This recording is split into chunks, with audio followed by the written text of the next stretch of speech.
I'll start off by introducing myself. I'm Brent Glass, Executive Director of the Sing Sing Prison Museum. And the museum is a nonprofit, independent organization with a board of trustees and a very small staff based in Ossining, New York, where we hope to build a new kind of institution, a new kind of organization that will tell the story of Sing Sing, but also be relevant to the national conversation about incarceration and reform. So it's a history museum, but a history museum with a purpose. And one of the purposes is to showcase the work of people who have been impacted by the justice system. And so our guests today can introduce themselves, but I'd like to, and why don't we start off that way and ask each of you maybe to talk about who influences you, or what has been an influence on you as you begin to think about writing poetry or writing stories or spoken word texts.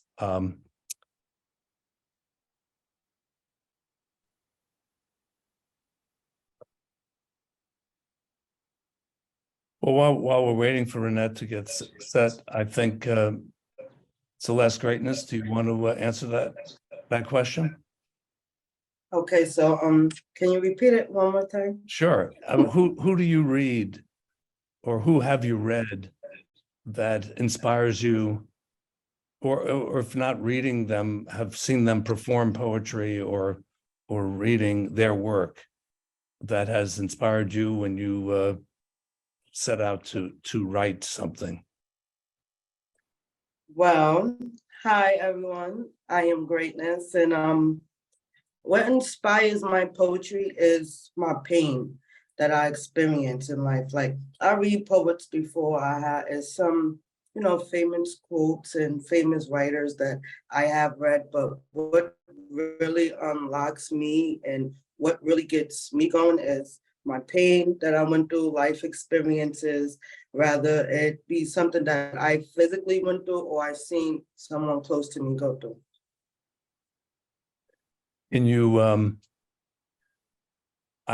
talk a little bit more about that life experience when you say throughout your life, or any one particular time, or? No, it's throughout my life. I tend to say my life is the pain. My pain is my profession project, because it don't matter what I do, it's gonna tie back to something, rather, me being born and my grandmother having to make a choice, rather she wanna save my mom or me growing up and not knowing my real name until I was like 24 years old, after I was already a mom of two boys, or, me going through domestic violence as a teenage mom, or me being touched inappropriately as a, before I even got into junior high school. But then, once I get into junior high school and then, I start liking boys or whatever, then, I go through a betrayal from my stepsister, which later ended up with me going to spend a short time in juvie, and then, me coming home. And then even with that, my mom, like, being a person who turned me in when that wasn't really your daughter, like, that's your daughter, but I'm really the daughter you had. So all my pain is what inspires my writing. Mm-hmm. How long have you been writing? Actually, for about 2 years, being in a community of women that was just an impacted also. And, we having little workshops and poetry workshops and creative workshops. And that's actually who I found out who I truly was, when I found out who I truly was. Mm-hmm.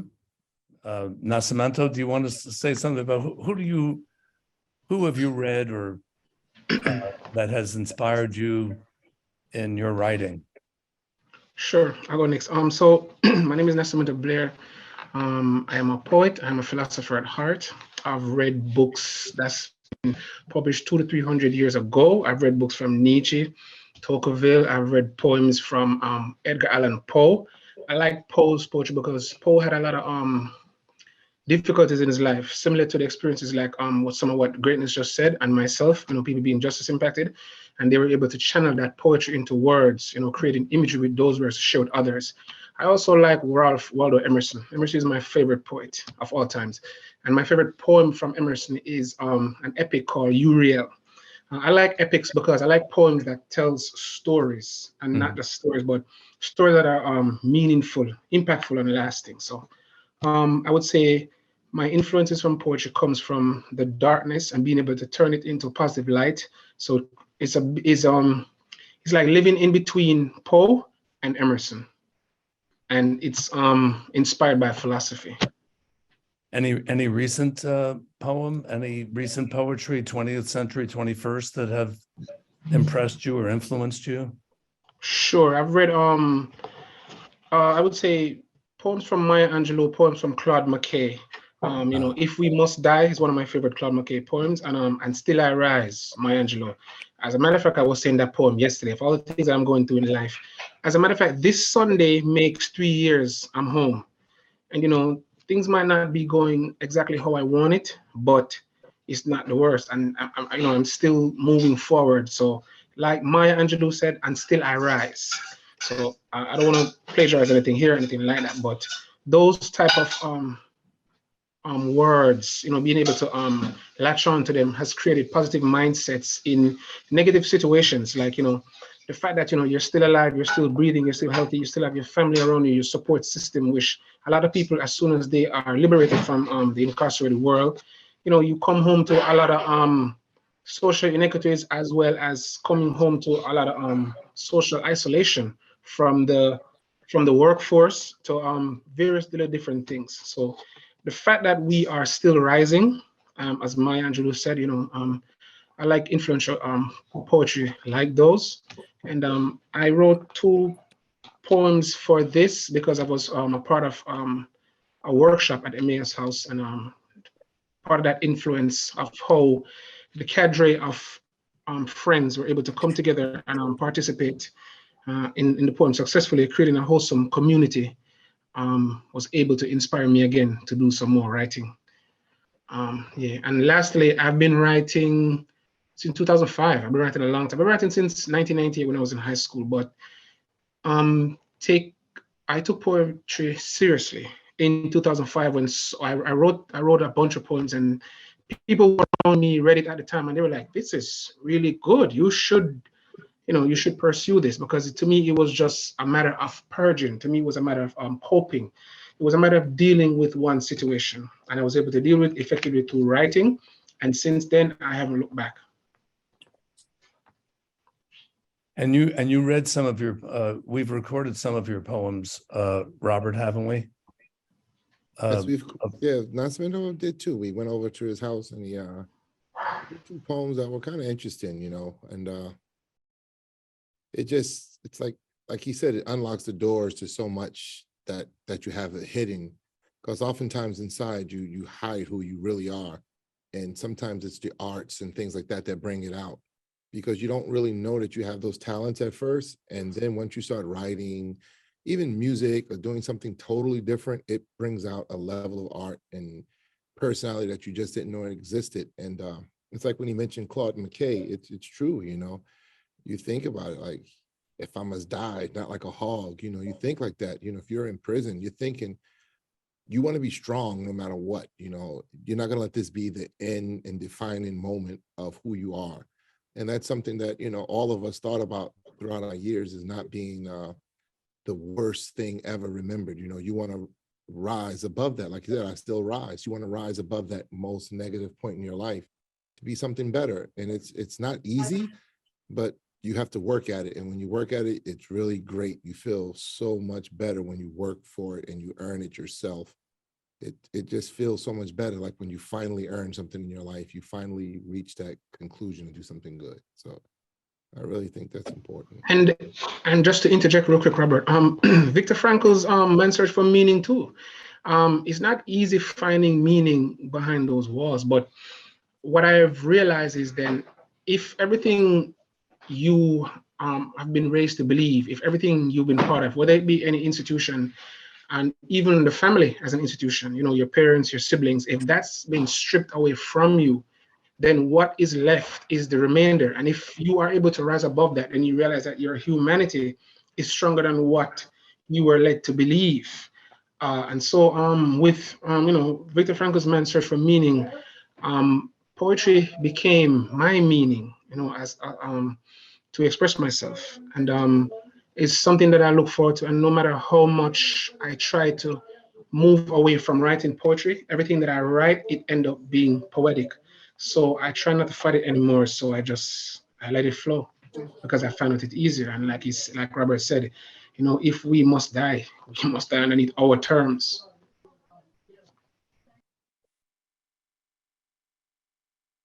Thank you.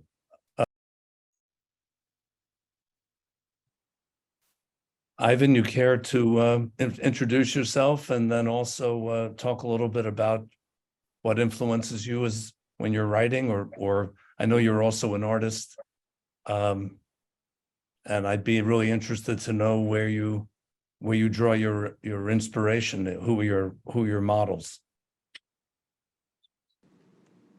Yeah, so my name is Ivan Calaff, and I'm not necessarily a poet. I do some writing, I do some artwork, I do some music, but I don't share it with the world. It's very personal. Matter of fact, I've never shared any of my art with the world, or very rarely. What I do is I read other folks' poetry. So I have two poems, if time allows, from a friend of mine, a dear friend of mine who's still incarcerated. He's about to go to the parole board in another 10 months. Hopefully he'll be home after 20 years. He's a great writer. He just recently discovered that during the pandemic that he's a great writer, poet. So I came into the reading game very late in my life. I dropped out of school in the 8th grade. Didn't get my GED till I was in my 30s, 40s.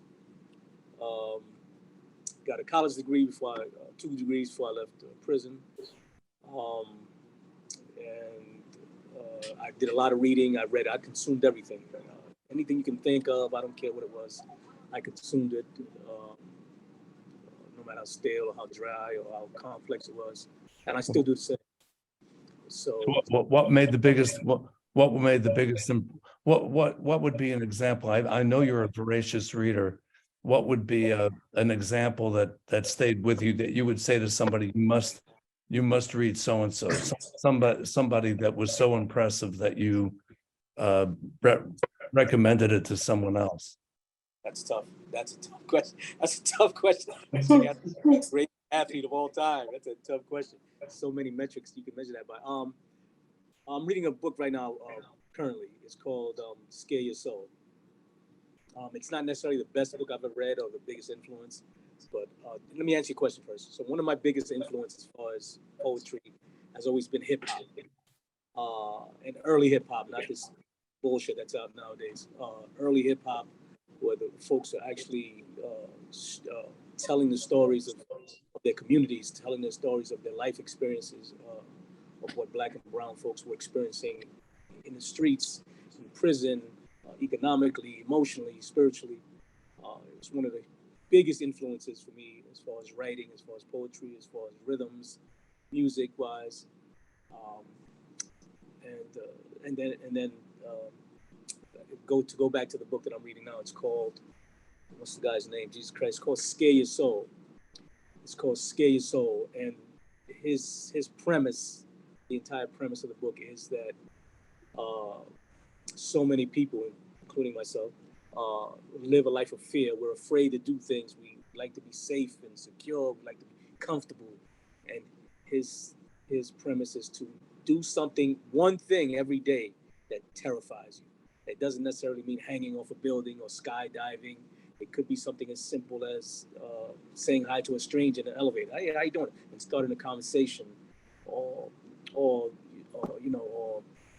singing in the street. If you're a musician, go out in the street with your guitar and sing a song in front of a crowd. just one thing every day that terrifies you, and sort of get oneself out of one's comfort zone and be comfortable. Embrace the fear, not necessarily hide from it, not necessarily shelter from it. It's an incredible book. I mean, it's having a huge impact on me. But I know writers like Stephen King, huge. I've consumed everything by Stephen King. I was a huge Stephen King fan.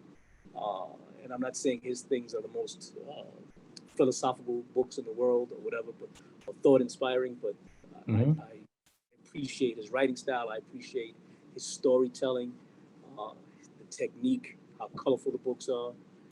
So he's been a big influence on me in that regard. With that, I'll drop the mic. Oh, sorry. Do you want to read one of the poems that you? That'd be fantastic. That'd be fantastic. Let me just pull it up again. Who is it by? So the poem is by a good friend of mine, and we all know him here. His name is, well, as Nascimento knows him, so does Rose. His name is Cedric Blackwell, and he's presently incarcerated at Woodburn Correctional Facility. And this one is untitled, but the other one that I want to read is titled, so I'll start. It's okay. Sure. It's tears, not the ordinary ones, but the ones that fill the eye completely. The tears that feel like they're crying tears. The ones that blur your vision and make your chest so heavy with sobbing. Breathing becomes more of a chore than an involuntary response. For me, it happens here. Listening to the blaring volume, the almost unbearable loudness of silence as it becomes the catalyst of change, where quiet is a salve, a spiritual ointment treating and soothing aches and pains and nursing my mind and body and soul back to health. It happens this way as well. I'm sure it's a celestial experience that addresses the discomfort, be it holy words etched onto silken paper, bent knees and clasped hands. Sorry, let me say that again. I'm sure it's a celestial experience that addresses the discomfort, be it holy words etched onto silken paper, bent knees and clasped hands, a forehead pressed against the coolness of a scented rug, or the whisper of hope from Mother Earth that allows me to purge and cultivate a sacred space for wellness to enter. This is how my grandma did it. I would be remiss if I did not mention the importance of time, the phenomenon of seconds turning into minutes, minutes into hours, hours into days, sand shifting through the clock's narrow passage as old wounds scab over, their itchy presence, a reassurance that restoration is near. I learned two things here: patience and trust, and both are necessary if it is magic you're looking for. Ultimately, the process resides in my willingness to let it happen, a willingness to let my emotional fatigue and physical exhaustion fuel a desire to no longer be shackled to the frustration of my fears or the pain of my past. A discovered fortitude that pushes a want of learning, growing, and freeing myself from that which once bound me to angst, agony, and despair, from that which made me a stranger to hope, love, and life. A fortitude that allows me to shake off the coat of battery and brokenness. A fortitude that allows me to shake off the coat of battery and brokenness and heal.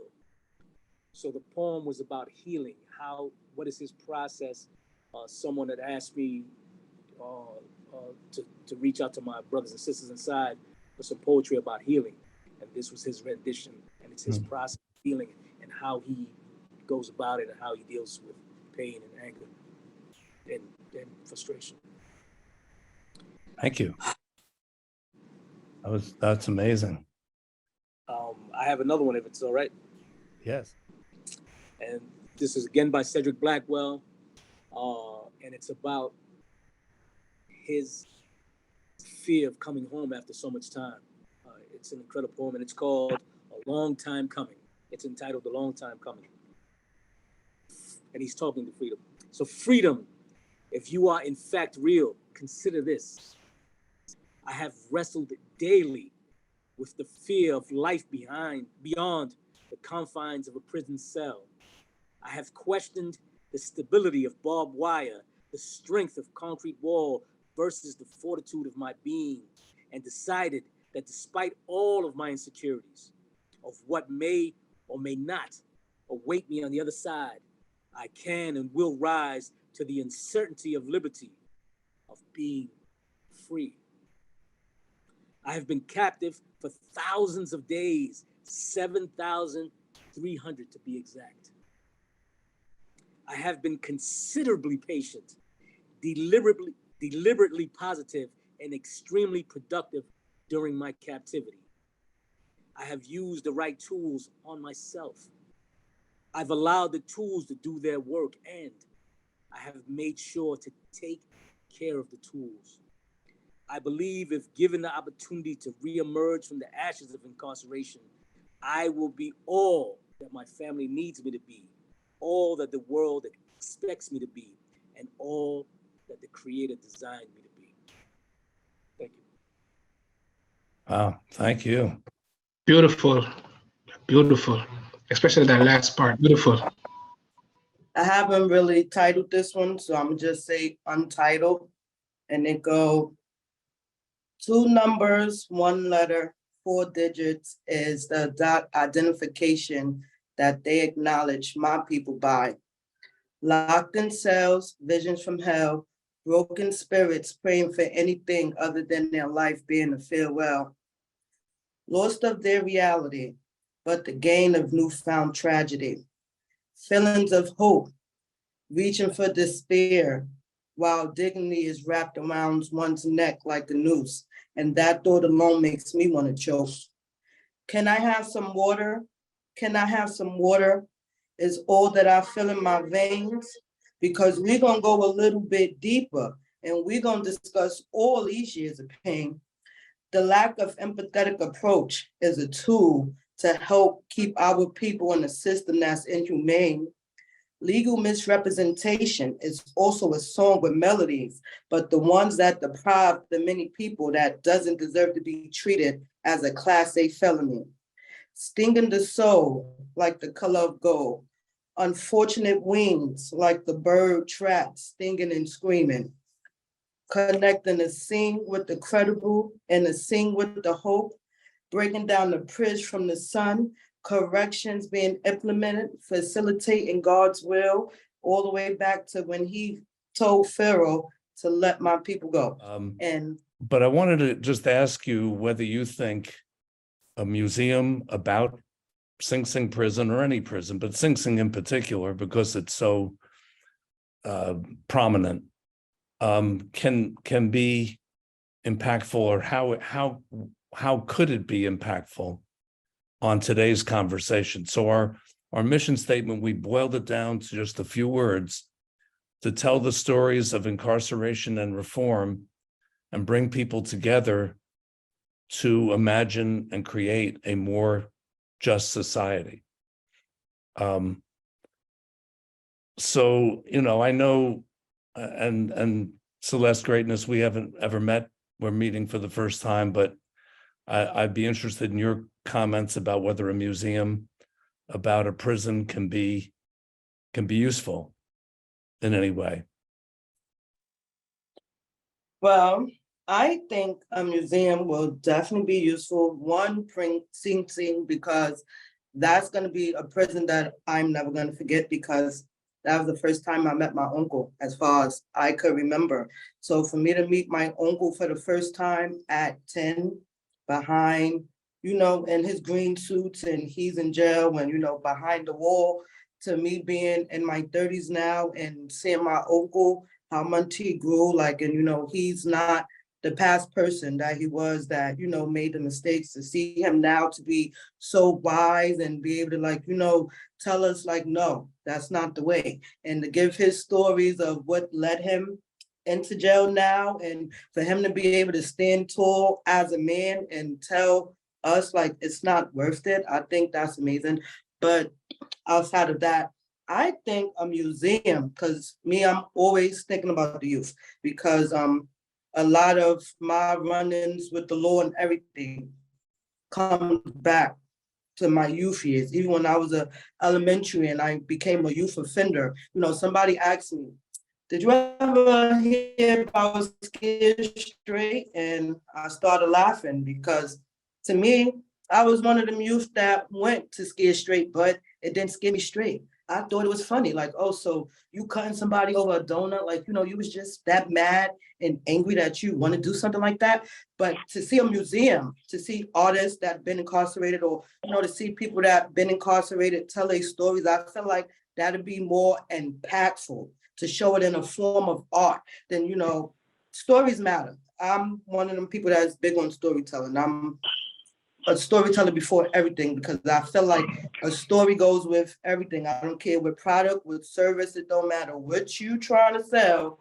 It's the story that people really going to buy. So to take the youth, because I'm always going to advocate for youth, that's my passion right there, for them to go to a prison museum and to see stuff like that. I feel like that'll change their trajectory and their perspective on a whole lot of things. So I'm all for the prison museum.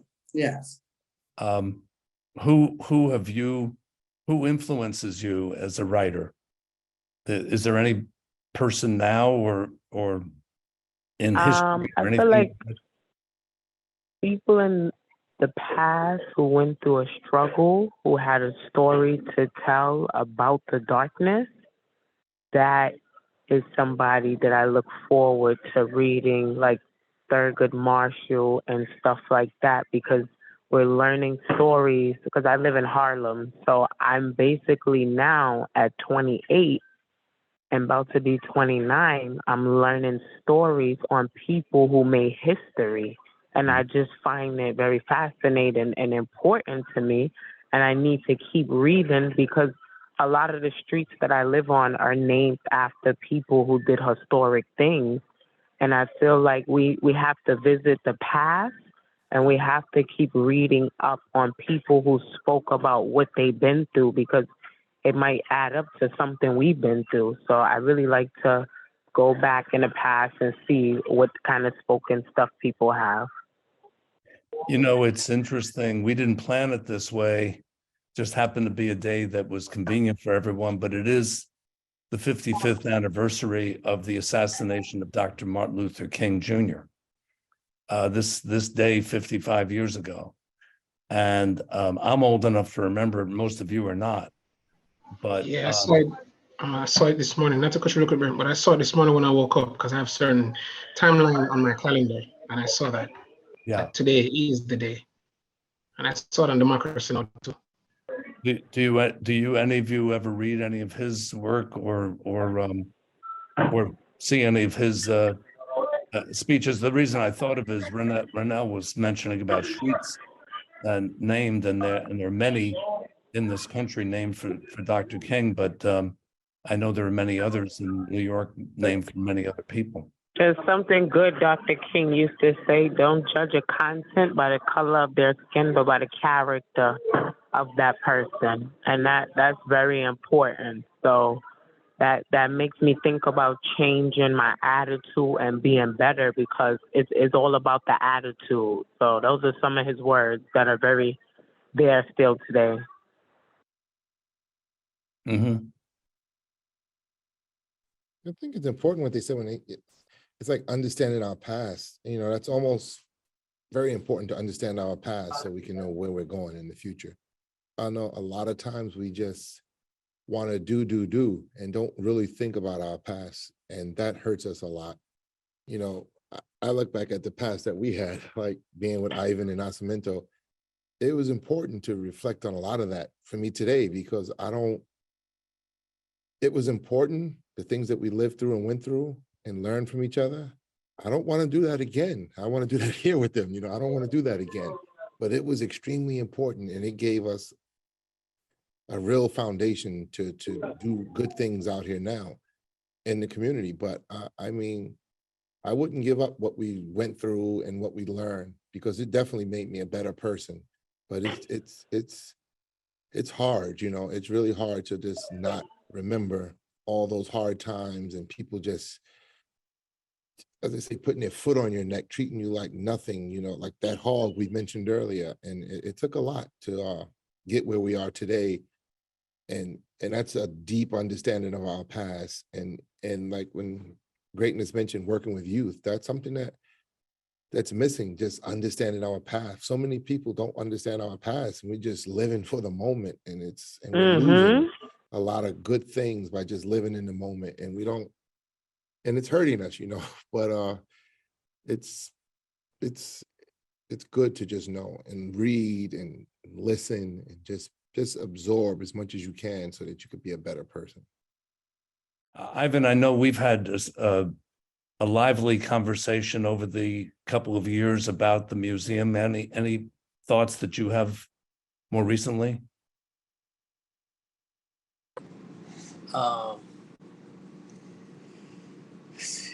It's a tough question for me. I am super opposed to the entire idea of it, like absolutely, completely opposed. But it's sort of like beating my head on a brick wall. Wall's not going anywhere. Museum's not going anywhere. Can everybody mute their mics, please? There's a lot of feedback. Oh, let me mute mine. Okay. Thank you.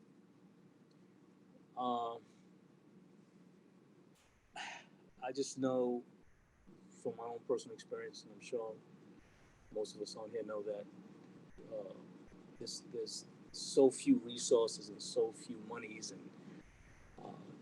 allocated to the communities where we come from, where we grew up at, even to this day, and that when I hear the amounts of money that are being thrown into projects that are not going to make it one bit of a difference in my community or in Brooklyn or on Harlem, not one iota, it troubles me. It always bothers me.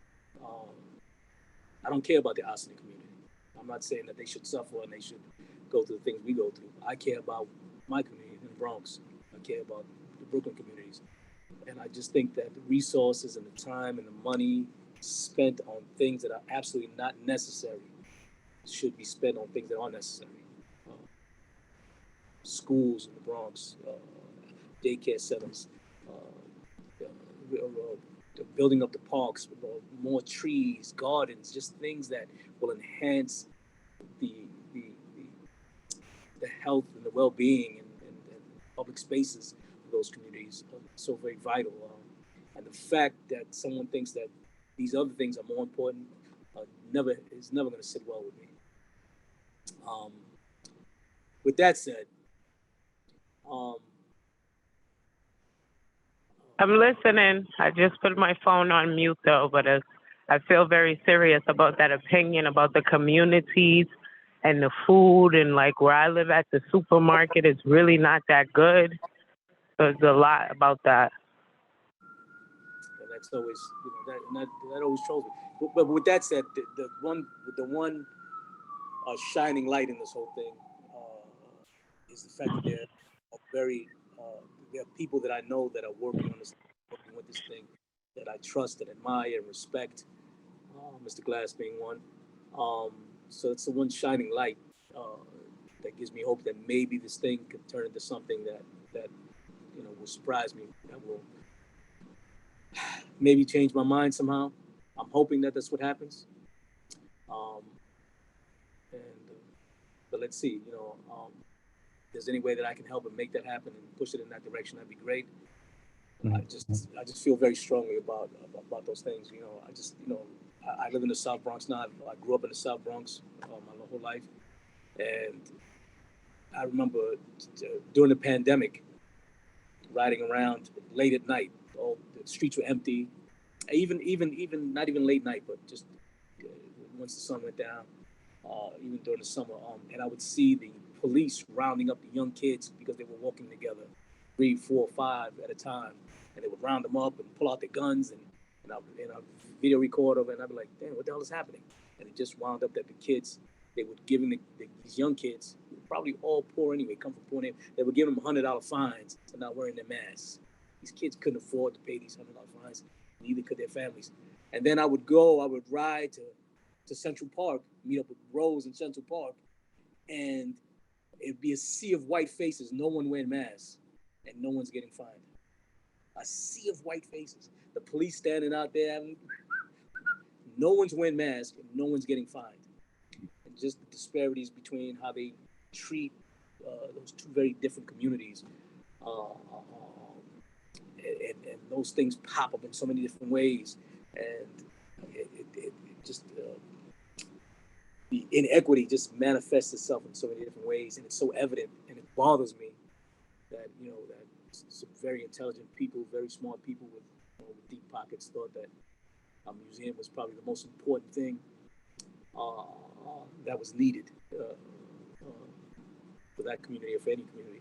But again, there are wonderful people who are on board, who are steering this ship, who are hopefully going to make this thing go in the right direction. And those are my prayers. And if I can help in any way, I'm going to help. Well, I think we need your voice to keep pushing us in that direction, honestly. So thank you. I think it's important what Ivan said, because oftentimes we don't know that, like he mentioned, changing minds. That's something that had to take place to bring college back into prisons in the state when the grants were taken away, and the women over at Bedford took it upon themselves to come up with a position paper, a white paper called Changing Minds. Yeah. And that very paper made it where that college can come back through nonprofit organizations and community funding to bring it back. And I know we benefited from that college being brought back into the institutions, and now they have Tap and Pell back, all throughout the state, which is wonderful. But yeah, you have to change minds. What Ivan said is the most important thing, is when you change minds, you can start tearing down those walls that cause problems. I don't want to sound like, Reagan, tear down that wall or anything, but it's important to tear down those walls, and and that's our mission, is to put Department of Corrections out of business. That's our mission, to shut them down and move on, because there's alternatives. Well, not just put them out of the business roles, not to interrupt you, but it's also to make aware that people's life is being destroyed. They're losing their families, they're losing their minds and their whole life. So it's very important that we make it known that we're losing lives. We're losing brothers and sisters, mothers, daughters, and good people. So it's not just putting them out of business. We want to save lives, and we need more resources. Also, if I may, speak back on some of what Ivan exposed, is that as long as the people who are spearheading this are reputable, like I know Brent, reputable, Robert is, and I know they wouldn't associate themselves with anything that is not reputable. So saying that is, you often wonder what the finished product would look like. For me, if the finished product would look like years from now, you have college universities are saying part of the curriculum is to get the stories that have been archived, having these anecdotal experiences being stories that are taught in classrooms, or from what we've said here, and like our greatness said, and Ivan too, where you were when you wrote this, how that environment shaped your mindset going forward, how you just live your life, from what you've experienced, from coming from the South Bronx, or coming from some of the things that Ronelle is saying, and being able to create an artistic space for that, not become bitter, but ensuring that these things can be enrolled or enshrined in curriculum in school. For me, if the museum, that could be a final product for the museum, to me, that is accomplishing a lot, because now kids who, Columbia University students, school that we're affiliated with, kids who are not, who normally would never ever had any experiences or even read any text, any meaningful text of people who've walked the walls of these places, are able to write papers on this. The real stories are archived there. Real people, not Robert De Niro or Billy Crystal. Real people who've really walked these walls and lived this type of experiences for the years, and they're able to come to the museum and be able to get these stories, the stories that are archived, and be able to present these in form of research paper. to me, that would be an incredible feat, having that as a final product. And that would be something that is worth being a part of. So this is the reason why I don't mind being a part of this forum, because I believe if we don't tell these stories, one day we're going to wake up and a bunch of people who've never, ever lived a story, they're going to, come with the Hollywoodizing of, the prison system, because no one knows what it feels like after, you get a visit on a visit floor to when your family leave, you feel like a human again. But when your family leaves, you are stripped naked, and strip search. No one knows what that stripping away of your humanity feels like. And no one knows what it feels like after you leave the visit floor, when you go back to the cell, why you sleep so much. That's one common phenomenon. Like anybody could tell you, like after the visit, people sleep, and you sleep. You might sleep for an hour, you might sleep for 2 hours, but you don't know why you sleep. But those things, those anecdotal experiences, if they are able to, when we speak on these platforms, if those things are able to be accessed by university students, then to me, the Sing Sing Museum would be, an incredible tool, of good use. Thank you.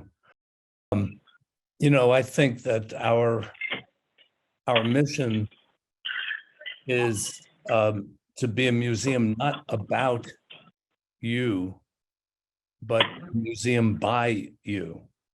Right. Do you see the distinction I'm making? Is that the narratives, the stories that we want to tell are Right. stories that you're sharing right now. And And so, we create the art. We created the art. correct. And so to see, and this was something that came out when we first met the fellows from Columbia, where they said this museum has to have the authority is the authority of the people who have actually gone through the lived experience. And so it's not like you're a subject to be studied. You're the active participant in making the narrative. And I think that's the big goal that I have. And the reason I have this the old jail in my background. I'm sorry, please mute the mic, guys, please. The reason I when I've been on Zoom lately, I've been putting this photo of the old jail in my background is just to remind me and remind all of us, this is 200 years ago that this building they started building this in 1825, so almost 200 years ago. And it was the men from Auburn State Prison who came down the Hudson River, and started breaking up rock along the river bed and built this incredible building that's behind me in this photo. And nobody gets to see it now. It's behind the prison walls. But I think it can be a very powerful experience to bring people into this ruin and make them think about the hands that built this, and then they built their own, they incarcerated themselves in this building. And I just think it's a way to begin a conversation with people about the basic question, which Rose mentioned earlier: why do we have prisons? Why did we have prisons 200 years ago? Why do we have them today? And that's going to be on the back wall of the first gallery that we're building in Ossining. On the back wall is going to be a big sign that says, "Why do we have prisons?" And we're going to give people a choice to click on all the different reasons people give. And rehabilitation is going to be one of them, but there's many people who feel, as Robert just articulated, that there's a question of why do we have them? Why do we have prisons? So I want to thank all of you for a great conversation, and I know it to be continued. But have a good rest of your day and a good week. Thank you so much. This is Ronette Cordett. And So, thank real you for quick, having Brent. us, a part of this.